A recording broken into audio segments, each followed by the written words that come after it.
काल अंतरवली सराटीमध्ये एक आंदोलन बघितलं। हे आंदोलन एका अहंकारी वृत्तीनं जात वर्चस्वाच्या भावनेतून केलं गेलं आणि त्या आंदोलनामध्ये महाराष्ट्राचं लोकनियुक्त सरकारमधले प्रतिनिधी किंवा सरकार एवढे लाचार बघितले की एखादा रस्त्यावर खेळ करणारा ज्यावेळी माकडाला या काठीवरून त्या काठीवर उड्या मारायला लावतो ना, तशा पद्धतीनं सरकारचे प्रतिनिधी प्रसाद लाड आणि राधाकृष्ण विखे पाटील, ज्येष्ठ नेते म्हणा, कॅबिनेट मंत्री म्हणा, हे त्या माकडाप्रमाणे उड्या मारत होते। तिथं ना लोकशाहीची तत्व पाळली जात होती, ना तिथं कुठलं स्वैरसूतक पाळलं जात होतं आणि एवढं गव्हर्नमेंट लाचार झालेलं आम्ही पहिल्यांदा बघितलं। आणि मुळात प्रसाद लाड सारखा माणूस आणि राधाकृष्ण विखे पाटलांसारखा माणूस, राधाकृष्ण विखे पाटलांनी तर विठ्ठलराव विखे पाटलांच्या पासूनची विखे घराण्याची जी काही अब्रू होती ती पुरती काळ धुळीस मिळवली। कारण जरांगे सारखा माणूस समोर बसून त्यांना एवढ्या खालच्या भाषेत आणि एवढ्या द्वेष तिरस्काराच्या भाषेमध्ये बोलत होता आणि ते माना हलवत होते, हे बघून महाराष्ट्रातल्या लोकांची मान शर्मेने खाली गेली। बरं, तो त्यांचा प्रश्न आहे, पण मनोज जरांगेंच्या आंदोलनामधून मनोज जरांगेंनी आंदोलनाला बसायचं आणि एक GR पारित करून घ्यायचे। पण ते GR पारित केल्यानंतर महाराष्ट्रातल्या ओबीसीवरती त्याचा काय परिणाम होणार आहे, ओबीसींचं काय म्हणणं आहे, ओबीसींचा काय से आहे, याबद्दल महाराष्ट्र शासन प्रचंड उदासीन आम्हाला दिसलं। आणि हे एवढं उदासीन होतं की ओबीसींच्या कुठल्या शिष्टमंडळाला वेळ द्यायचा नाही, कोण उपोषणाला बसलं तर तिकडे फिरकायचं सुद्धा नाही। पण जरांगे नावाच्या माणसाला अडेलतट्टू भूमिका घेणाऱ्या, ज्याला लोकशाही मान्य नाही, इतरांचे हक्काधिकार मान्य नाहीत, ज्यांना ओबीसीचं आरक्षण संपवायचं आहे, त्या माणसाच्या समोर जाऊन स्वतःचं माकड करून घेतलं विखे पाटलांनी। प्रसाद लाडला तर काही थोडी जनाची मनाची काहीच नाही, कारण तो सरकारचा कमिशन एजंट आहे। आउटसोर्सिंगच्या माध्यमातून तो काल परवा माझ्यावर टीका करताना बोलला की मी 1 लाख युवकांना रोजगार उपलब्ध करून दिलाय। पण प्रसाद लाड, तुम्ही सर्व जातीय तरुणांच्या, गोरगरिबांच्या पोरांच्या नोकऱ्यांमध्ये, आरक्षणामध्ये माती कालवण्याचं काम केलंय। त्यांच्या नोकऱ्या, त्यांचे रोजगार तुम्ही हिरावून घेतले। आता तुम्ही तुमच्या क्रिस्टल कंपनीच्या माध्यमातून सरकारची जी टेंडर घेता, ती टेंडर कुठल्या कुठल्या भागातली आहेत हे का मला सांगावंसं वाटतंय। कारण एवढी पाप करून हा प्रसाद लाड गंगेमध्ये पाप धुवून घ्यायला मनोज जरांगेकडे आला होता। पण प्रसाद लाड, अशानं तुमची पाप धुली जाणार नाहीत। तुम्ही असा किंवा चंद्रकांत गायकवाड असो, चंद्रकांत गायकवाडांची ब्रिक्स इंडिया आणि स्मार्ट सर्व्हिसेस कंपनी असो, किंवा हसन मुश्रीफांना पार्टनरशिप मध्ये घेऊन तुम्ही काय काय गोरखधंदे या महाराष्ट्रामध्ये लावलेले आहेत, याचा जर पाडा वाचायचा म्हणलं तर महाराष्ट्रातल्या तरुणावरती बेरोजगारीची वेळ कुणी आणली। आणि मनोज जरांगे, तुम्ही म्हणताय ना आमच्या 5 पिढ्यांचं नुकसान झालं, आमच्या 5 पिढ्यांचं नुकसान झालं, त्या 5 पिढ्यांचं नुकसान ओबीसीने नाही केलं, ओबीसीच्या आरक्षणानं नाही केलं, तर प्रसाद लाड सारख्या, चंद्रकांत गायकवाडांसारख्या, त्याचबरोबर मुश्रीफ असतील किंवा वळसे पाटील असतील, यांच्या अनेक पार्टनरशिपमध्ये या महाराष्ट्रामध्ये कंपन्या आहेत आणि त्या आउटसोर्सिंगच्या माध्यमातून लाखो तरुणांचा रोजगार हिरावून घेतात। आणि मग या प्रसाद लाडांकडे हजारो मुलांना रोजगार दिला असं प्रसाद लाड म्हणतात। प्रसाद लाडांनी ती यादी एकदा जाहीर करावी आणि त्याचा PF आणि त्याचा ESIC ते किती भरतात याची एकदा, किंवा कामगार कायदे त्यांना लागू होतात का बघा। प्रसाद लाड यांच्या कंपनीकडे 20,000 ते 1.5 लाख रुपये पगार घेणारी माणसं या प्रसाद लाडांकडे आहेत। प्रसाद लाड फक्त झाडू पोछावाला नाही, तर प्रसाद लाड इंजिनियर, अकाउंटंट, त्याचबरोबर law consultant, steno, plumber, electrician, MBA झालेले युवक, त्याचबरोबर हे सगळे कॉन्ट्रॅक्ट बेसिसवरती प्रसाद लाड कामं करतात। आणि प्रसाद लाडच्या या क्रिस्टल कंपनीला हजारो कोटीची कामं महाराष्ट्र गव्हर्नमेंट देतं आणि परत महाराष्ट्र शासन त्यांना 12 ते 15% सर्व्हिस टॅक्स देतं। म्हणजे 20,000 ते 1.5 लाख पगार लाखो लोकांना या प्रसाद लाडच्या क्रिस्टल कंपनीच्या माध्यमातून दिला जात असेल, तर त्या तरुणांच्या अकाउंटला किती पैसे जात असतील आणि क्रिस्टल कंपनीच्या अकाउंटला किती पैसे जात असतील, हे सगळं गौड बंगाल, हे जी मोठी आकडेवारी आहे, या आकडेवारीमध्ये आम्ही ऐकतोय. आता आम्हाला डिटेल माहिती आम्ही सांगूच, पण या सगळ्या गोष्टीवरती मनोज जरांगेंनी प्रसाद लाडांना, म्हणजे प्रसाद लाड मनोज जरांगेंना त्यामध्ये काय पार्टनर करून घेतायत का, त्यांचे काय लाड पुरवतायत का, त्यांना काय पैसे देतायत, हा खरं तर संशोधनाचा विषय, तपासाचा विषय आहे. पण महाराष्ट्रामधल्या प्रसाद लाडच्या या क्रिस्टल कंपनीच्या माध्यमातून सामाजिक न्याय विभाग असेल, बार्टी असेल, सारथी असेल, त्याचबरोबर वखार महामंडळ असेल, वैद्यकीय शिक्षण विभाग असेल, महिला बाल कल्याण असेल, त्याचबरोबर मुंबई, पुणे, पिंपरी चिंचवड महानगरपालिकांची शिक्षण मंडळ, MTDC, मुंबई मेट्रो, वीज वितरण कंपनी, या ठिकाणची कामं प्रसाद लाड यांच्या क्रिस्टल कंपनीला जातात. त्याचबरोबर साहित्यरत्न अण्णाभाऊ विकास महामंडळ, महात्मा फुले आर्थिक विकास महामंडळ, चर्मकार महामंडळ, म्हणजे सामाजिक न्याय विभागाचे 50, 60 हजार, 65 हजार कोटी रुपये या आरक्षित असलेल्या, सामाजिक न्यायाच्या प्रतीक्षेत असलेल्या लोकांचा निधी महाराष्ट्र शासनातर्फे इतरत्र वळवला जातो आणि त्यामध्ये प्रसाद लाड सारखे कमिशन एजंट असतात. हे वास्तव आहे. मी एवढं का तुमच्या समोर हे मांडलं महाराष्ट्रासमोर? कारण प्रसाद लाड सारख्या कमिशन एजंटमुळं महाराष्ट्रातल्या तरुणावर बेरोजगारीची वेळ आली. पण मनोज जरांगे म्हणतायत की ओबीसी आरक्षणामुळे आमच्यावर ही वेळ आली. ओबीसी आरक्षणामध्ये जर मनोज जरांगेंचा मराठा समुदाय आला तर त्याचं काय होणार आहे? मुळात नोकऱ्याच शिल्लक राहिल्या नाहीत. त्यामुळे हे खूप भयानक आहे. मनोज जरांगेला ह्यातलं काय कळणार? पण आम्ही काल सरकार लाचार होताना पाहिलं. विखे पाटील माकडाप्रमाणे इकडून तिकडे उड्या मारताना आम्ही पाहिले. विखे घराण्याची इब्रत धुळीस मिळवताना आम्ही विखे पाटलांना काल पाहिलं. प्रसाद लाडांना त्यांचं पाप धुवायचंय. पण विखे पाटील, तुम्हाला महाराष्ट्राचं मुख्यमंत्री व्हायचं असेल तर महाराष्ट्रातल्या दीनदलितांची, गोरगरिबांची, कष्टकऱ्यांचे प्रश्न काय आहेत, महाराष्ट्रातल्या जनसामान्यांचे प्रश्न काय आहेत, त्यावर तुम्हाला काम करावं लागेल. नाहीतर तुमचा सुजयदादा विखे लोकसभेच्या निवडणुकीत जसं त्याला आसमान बघायला मिळालं तशीच तुमची अवस्था इथून पुढच्या कालावधीमध्ये होणार आहे. विखे पाटील हा ओबीसींच्या मुळावर उठलेला नेता आहे. हा फक्त एका मंत्रीपदाच्या पुढे जाऊ शकत नाही. तुम्ही मुख्यमंत्री पदाची कितीही स्वप्न पाहिली, मनाचे मांडे कितीही खाल्ले, तर विखे तुम्ही जोपर्यंत महाराष्ट्रातल्या जनसामान्यांच्या प्रश्नावर बोलणार नाही, उलट त्यांच्या अनात माती कालवण्याचा प्रयत्न करत असाल तर तुमचं हे दिवा स्वप्न राहील. एकंदरीत शिष्टमंडळ येत होते, प्रत्येक वेळेस बार्गेनिंगची भाषा होती. रात्री 11, 11:30 वाजता 1.5 तास या सगळ्या मंत्रिमंडळाने जे शिष्टमंडळ होतं त्यांना थांबावं लागलं. हे नेमकं याच आंदोलनाला होतं का की ओबीसी आंदोलनाला एवढ्याच पद्धतीनं तत्परतेनं? नाही, ओबीसी आंदोलनाकडे तर ते फिरकत सुद्धा नाहीत. पण जरांगेंचं आंदोलन हे स्क्रिप्टेड होतं, एक दिवसापुरतंच होतं आणि ते ठरवून आंदोलन होतं. या आंदोलनामध्ये अनेक नेते, अनेक मंत्री गुंतलेले आहेत. मग त्यामध्ये विखेंची सुद्धा फूस होती. पहिल्यांदा जरांगेंनी विखे पाटलांना शिव्या द्यायच्या आणि पुन्हा विखे पाटील त्यांना डील करायला येणार आणि मग त्याचं श्रेय विखे पाटलांना द्यायचं आणि मग विखे पाटलांना मुख्यमंत्री व्हायचं की काय.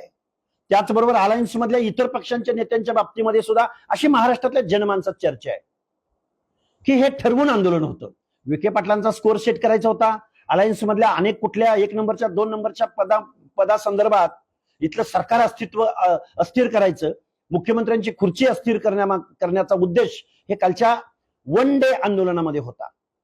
आणि यामध्ये कुणाकुणाचे हात टेबला खालून कुठं कुठं गेले, काय काय झालं, कशा कशा परिस्थिती झाले.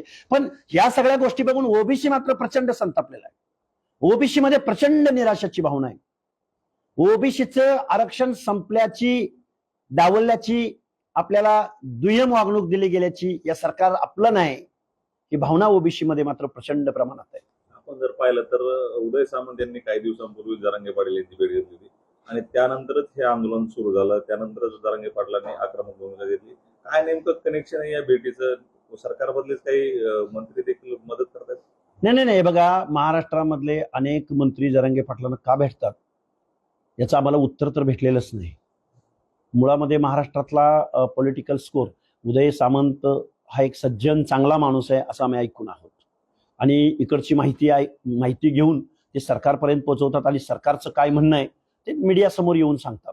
याच्या पलीकडं या महाराष्ट्रामधल्या अनेक मंत्री आणि आंदोलन संपवत असतानाचं घेतलं जाणारं क्रेडिट, श्रेय, यामध्ये कुणाला पॉलिटिकल स्कोअर सेट करायचा आहे का, अशी शंका जनसामान्यांच्या मनामध्ये आहे. अरे पण तुमचं राजकारण होईल, तुम्हाला पदं भेटतील, कोणतरी खुर्चीवरनं खाली जाईल आणि कोणतरी खुर्चीवर येईल, पण ओबीसीच्या हक्क अधिकाराचं, आरक्षणाचं मात्र मातेर होणार आहे, नुकसान होणार आहे, ही ओबीसीची आज रोजीची भावना आहे. मात्र हाके साहेब, गेल्या अनेक महिन्यांपासून पाहतोय तुम्ही जरांगे पाटलांच्या विरोधातच गरळ कुठे तर तुम्हालाही टीआरपीची आवश्यकता आहे, त्यामुळे या गोष्टीवर हे बघा, मी एक सर्वसामान्य कुटुंबातला मुलगा आहे.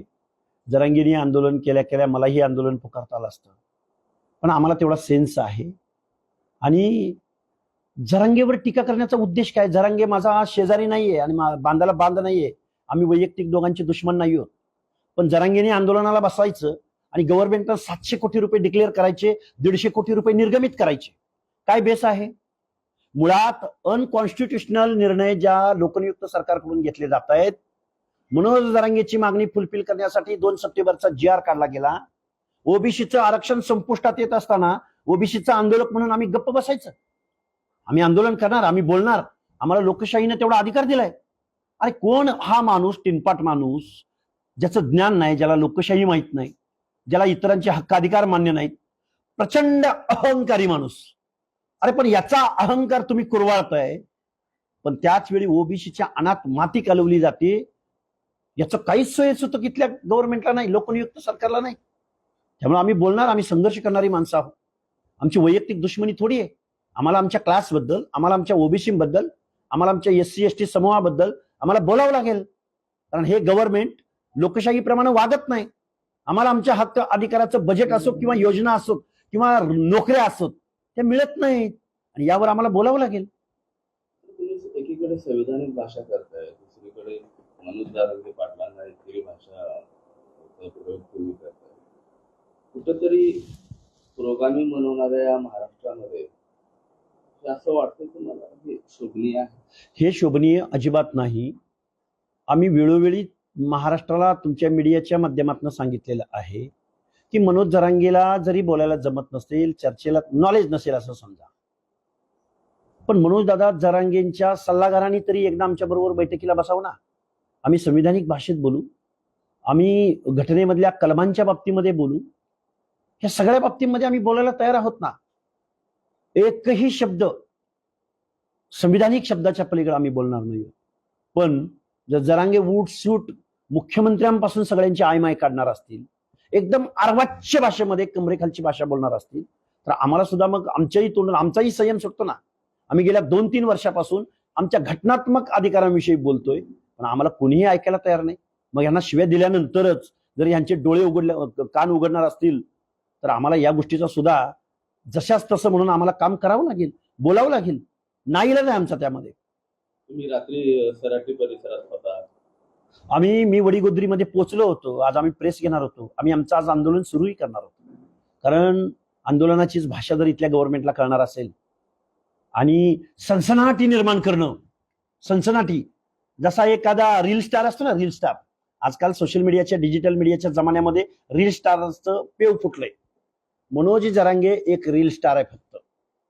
त्याचा व्ह्यूअर्स कमी व्हायला लागलाय असं दिसलं, त्याचा फॉलोअर्सच्या संख्येमध्ये कमी व्हायला लागले असे दिसलं की गडी बाहेर येतो, टापरी बांधतो, गादी घेतो. ते बिहारी चित्रपटांमध्ये वगैरे जे काही चित्रपट असतात, त्या चित्रपटामधला हा जरांगे हा रील स्टार आहे. पण रील स्टारच्या आहारी किती जावं, त्याच्यासमोर सरेंडर किती व्हावं, लाचारी बघितली हो काल आम्ही गव्हर्नमेंटची. एवढं गव्हर्नमेंट महाराष्ट्राचं गव्हर्नमेंट एवढं लाचार होताना बघितलं. मुख्यमंत्री महोदय, हे बरं नव्हतं. तुम्ही जरांगेच्या जातीचेच मुख्यमंत्री नाही आहात, तर तुम्ही महाराष्ट्राचे मुख्यमंत्री आहात. आणि जो काही खेळ सुरू आहे ना, कालचा जो 1 ऍक्ट प्ले होता, 1 ऍक्ट प्ले, एकांकिकेचा नायक आहे जरांगे. म्हणजे 1 दिवसाचं आंदोलन होतं, अरे उन्हामध्ये बसला आमचा वडार समाजाचा माणूस, दिवसभर दगडफोडी करतो. त्याला ऊन लागतं का नाही कधी महाराष्ट्राच्या गव्हर्नमेंटनं बघितलं? आमचा मेंढपाळ बांधव कोसो मैल पायी चालत असतो, उन्हा तानात आमच्या माता भगिनी त्या मेंढरा मागून फिरतात. तुम्हाला त्यांची कधी जाणीव झाली? गावगाड्यातला वीटभट्टीचा मजूर, ऊसतोड मजूर, तांड्यावरती लोक, कमी उंचीच्या घरामध्ये आमचा बंजारा समाज, लमाण समाज तांडा वस्तीवर राहतो किंवा पुण्या मुंबई सारख्या ठिकाणी पालाममध्ये राहतो, त्या माणसांचं, त्या माता भगिनींच्या डोळ्यातले अश्रू कधी या विखे पाटलाला आणि कमिशन एजंट असणाऱ्या हरामखोर भाडखाओ प्रसाद लाडला कधी कळलं? का वापरतोय हरामखोर? हरामखोर या शब्दाचं विश्लेषण आहे की महाराष्ट्रातल्या तरुणांच्या, बेरोजगारांच्या टाळूवरचं, मड्यावरचं लोणी खाणारा कमिशन एजंट, हजारो कोटीची कामं महाराष्ट्र गव्हर्नमेंट या प्रसाद लाडाच्या क्रिस्टल कंपनीला देतं की जिथं आरक्षण पाळलं जात नाही, जिथं कामगार कायदे पाळले जात नाहीत, या क्रिस्टल कंपनीला 12 ते 15% सर्व्हिस टॅक्स गव्हर्नमेंट देतं, त्या प्रसाद लाडाचं लाड पुरवतं आणि परत त्यालाच मनोज जरांगेंच्या आंदोलनाला भेट द्यायला पाठवतं. हा ड्रामा नाही, हे नाटक नाही, हा रील स्टारचं पुरवले जाणारे लाड नाहीत, पुरवले जाणारे लाड आहेत हे. म्हणून प्रसाद लाड या कमिशन एजंटला आणि मुख्यमंत्र्यांचं दिवास्वप्न पाहणाऱ्या विखे पाटलांना ओबीसी बांधव इथून पुढच्या कालावधीमध्ये त्यांची योग्य ती जागा दाखवतील. जरांगे पाटलांची भाषा बोलावी लागल. अरे भाड म्हणजे महाराष्ट्रातल्या लाखो तरुणांच्या टाळूवरचं लोणी म्हणजे भाड खाणारा, साधा सोपा शब्द आहे ना, भाड खाऊ. ही शिवी नाहीये, हरामखोर, हरामी खातोय आमची. आम्ही म्हणतोय ना हरामी खातोय. प्रसाद लाड, चंद्रकांत गायकवाड, हसन मुश्रीफ, वळसे पाटील सुद्धा यांच्या कंपन्या आहेत. प्रायव्हेटायझेशन नोकऱ्यांचं का केलं गेलंय? आता बघा एसटी मध्ये हजारो लोकांची भरती होणार आहे आणि त्याचं काम कोणाला दिलं गेलंय? तर या प्रसाद लाडच्या क्रिस्टल कंपनीला दिलं गेलंय.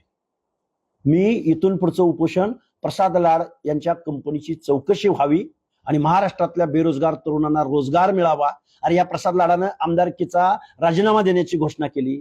अरे प्रसाद लाड भाडखाऊ, तुला जर महाराष्ट्रातल्या बेरोजगार तरुणांच्या हिताचं काय बघायचं असेल, दीनदलितांच्या, ओबीसीच्या पोरांना रिकग्नाइज करण्यासाठी किंवा शासन दरबारी त्यांना कायम करून घेण्यासाठी तू जर तुझ्या आमदारकीचा राजीनामा दिला असता तर आम्हाला किती बरं वाटलं असतं. हा प्रसाद लाड मनोज जरांगेंना भेटायला आला, त्या वरिष्ठ सभागृहामध्ये कधी दीनदलिताच्या प्रश्नावर बोलताना पाहिलं? कधी ओबीसीच्या प्रश्नावर बोलताना पाहिलं? आरक्षण म्हणजे काय असतं, कशा संघ खातात, या कमिशन एजंटला माहित असेल? हे उद्वेगानं तुमच्या समोर बोलावं लागतंय. मुख्यमंत्री तुमचा लाड पुरवत नाही, सापत्न वागणूक देतात, ओबीसींना सापत्न वागणूक देतात, सवतीच्या लेकराची वागणूक देतात.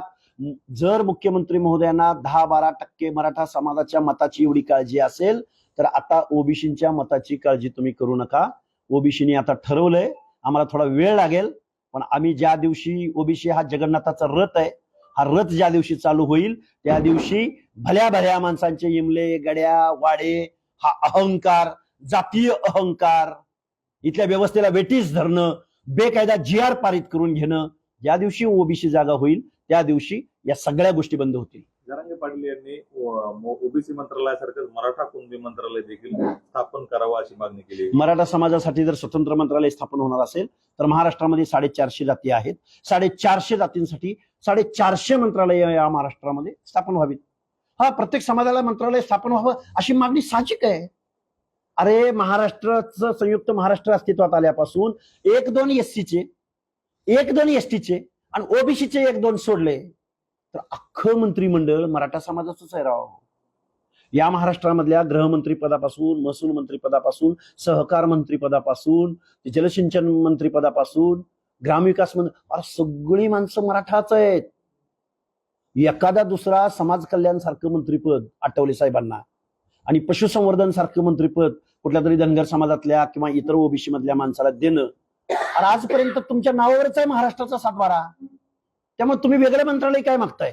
आणि तुम्हाला जर वेगळं मंत्रालय हवं असेल तर महाराष्ट्रातल्या 300-400 जातींना 300-400 मंत्रालय स्थापन करा. आपण जर पाहिलं तर जरांगे पाटील यांच्या आंदोलनावेळी मराठा मंत्री किंवा मराठा समन्वय समितीचे जे आहेत मंत्री समितीचे मंत्री भेट घेत आहेत, मराठा आमदार देखील पाठिंबा देताना दिसत आहेत, परंतु या प्रश्नावर ओबीसीचे नेते मात्र काही बोलताना, ओबीसीचे नेत्यांना आमच्या शुभेच्छा आहेत. तुमच्या राजकारणासाठी आम्ही शुभेच्छा देतो, पण आम्ही संघर्ष करणारी माणसं आहोत आणि विखे पाटलांनी आणि लाडनी किंवा या सगळ्या मंडळींनी, मनोज जरांगेला पाठिंबा देणाऱ्या मंडळींनी निवडणुका आल्यानंतर मात्र फक्त जरांगेंना बरोबर घ्यायचं आणि ज्या समाजाची ते भाषा बोलतात, ज्यांना ते पाठिंबा देतात त्यांच्याच दारात मतं मागायला जायचं.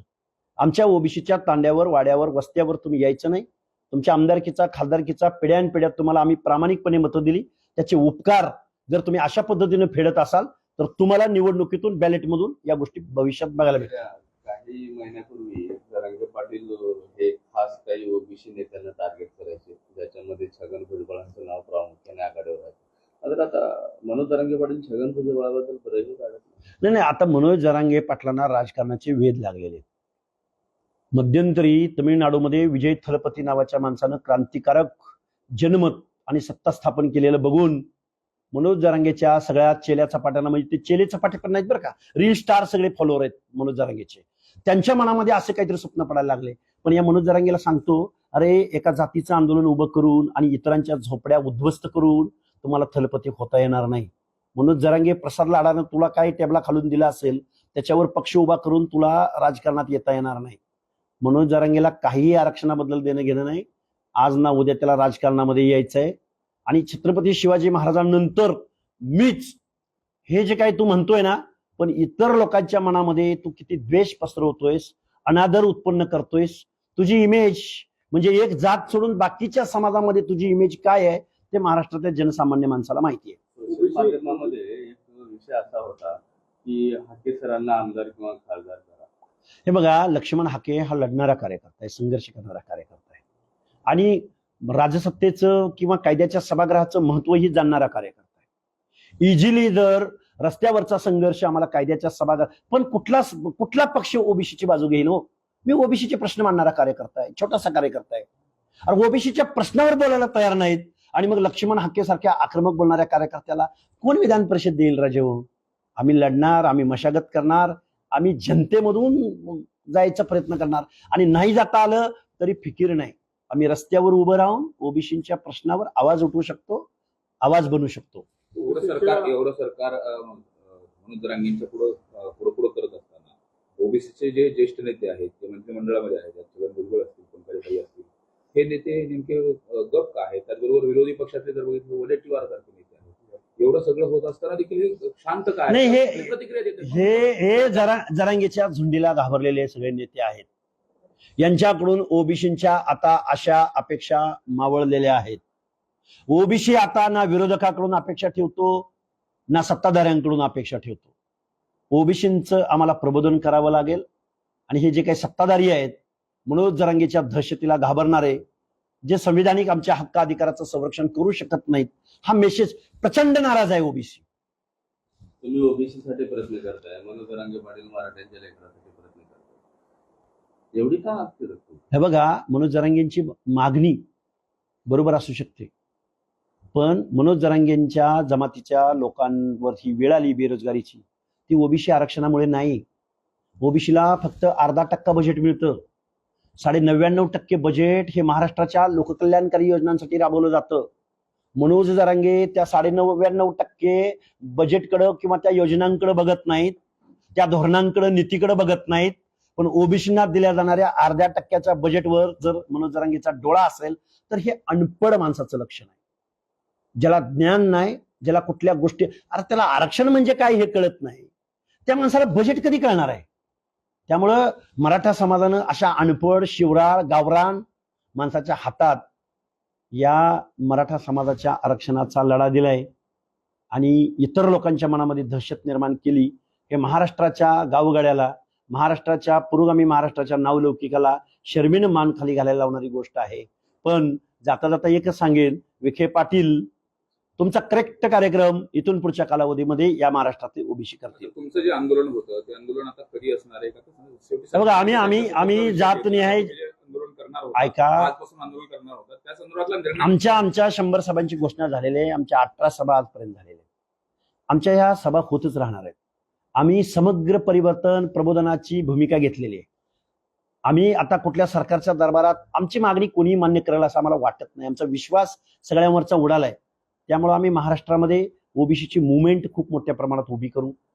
आम्ही जीवाच्या आकांतानं रात्रंदिवस प्रवास करू, त्यांच्यापर्यंत जाऊ, त्यांना समजावून सांगू आणि लोकांचा प्रतिसाद मिळतोय खूप मोठ्या प्रमाणात. त्यामुळे मनोज जरांगे एक टिनपट माणूस आंदोलनाला बसतो आणि आंदोलनाची भाषा, शिवराळ भाषा आणि सनसनाटी निर्माण करणारी जर भाषा या गव्हर्नमेंटला कळत असेल तर नाईलाजानं, दुर्दैवानं आम्हाला काउंटर आंदोलनं इथून पुढच्या कालावधीमध्ये द्यावी लागतील. मध्यरात्री जरांगे पाटलांनी उपोषण मागे घेतलं, कसं बघताय? हे बघा, हे ठरलेलं होतं. हा वन ऍक्ट प्ले होता. विंगेमध्ये घंटी वाजली की पडदा पडतो. हे त्यामुळं एक दिवसाची एकांकिका होती ना, त्यामुळं रील स्टार कडून काय दुसरं अपेक्षा असणार.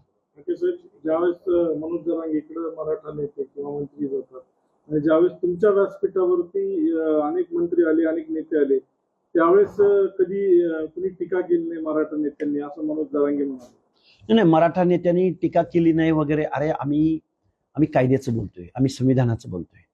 मराठा समाजाला जर वेगळी काही तरतूद, आता बघा अण्णासाहेब पाटील, स्वर्गीय अण्णासाहेब पाटील महामंडळाला हजारो कोटी रुपये तुम्ही देतायच ना, पण त्याच वेळी तुम्ही वसंतराव नाईक महामंडळाला किंवा महात्मा ज्योतिबा फुलेंच्या नावाने आर्थिक विकास महामंडळ आहे. अरे तुम्ही निवडणुकीला सामोरं जात असताना एकनाथराव शिंदे साहेब, तुम्ही त्यावेळी मुख्यमंत्री होता, आणि देवेंद्रजी तुम्ही त्यावेळी डेप्युटी सीएम होता. तुम्ही ओबीसीच्या 18 जातींच्या लोकांसाठी तुम्ही प्रत्येक जातीच्या नावानं, महापुरुषांच्या नावानं एक एक महामंडळ स्थापन केलं. त्याला तुम्हाला अध्यक्ष मिळू नये, त्याला तुम्ही कार्यालय दिलं नाही. अरे एक साधा शिपाई त्याला तुम्ही दिला नाही. त्याला बजेट तर लांबची गोष्ट. आता किती मांडावं, काय मांडावं, ओबीसीकडं काय भावनेनं हे सरकार बघतंय. हे दुर्दैव आहे ओबीसीचं. भाजपमध्ये तर डीएनए ओबीसीचा आहे असं सांगितलं होतं. दिसून आलं नाही. असं काय? गेल्या 2 वर्षामध्ये भाजपचा डीएनए ओबीसी आहे हे आम्हाला दिसून आलं नाही. भाजपपासून प्रचंड वेगानं ओबीसी दूर जाईल, हे मी आज तुम्हाला बॉन्ड पेपरवर लिहून देतो. एवढा द्वेष का बाळगत आहे तुम्ही जरांगे पाटलाच्या? अरे जरांगे पाटलाचा द्वेष, माझं त्याचं काहीच भांडण नाही, पण जरांगे पाटलाची मागणीच अशी आहे की आम्हाला मिळालं तर ओबीसी मधूनच मिळालं पाहिजे. आम्ही आमच्या झोपड्याचं संरक्षण नाही करायचं. झोपड्यात कोण बेकायदा घुसत असेल, ताबा मारत असेल, आम्ही गप्प बसायचं. द्वेष करायचं काय करा? आम्ही काय अहंकारी आहोत का? आम्ही असं म्हणलंय का आम्ही क्षत्रिय आहोत? म्हणलंय का बघून घेईल असं म्हणलंय का? आणि आम्ही प्रत्येक माणसाचा अधिकार करणारी, प्रत्येक माणसाचा आदर करणारी माणसं आहोत. काय इशारा असेल शेवटी सरकार? हे बघा, सरकारला आणि मनोज जरांगेचं लाड पुरवणाऱ्या अनेक आमदार, खासदार, मंत्री, विरोधी पक्षनेते या सगळ्या मंडळींनी मनोज जरांगेंची मागणी मान्य करत असताना ओबीसी कसा उद्ध्वस्त होणार आहे, म्हणजे त्याच्या मागणी मान्य करत असताना त्याचा परिणाम महाराष्ट्राच्या जनमानसावर काय होणार आहे याच्याबद्दल कोणीही बोलत नाही. यावर जो बोलेल तो महाराष्ट्रामध्ये राजकारण करेल, एवढीच माझी या महाराष्ट्रातल्या सर्व सत्ताधाऱ्यांना इशारा वजा विनंती आहे.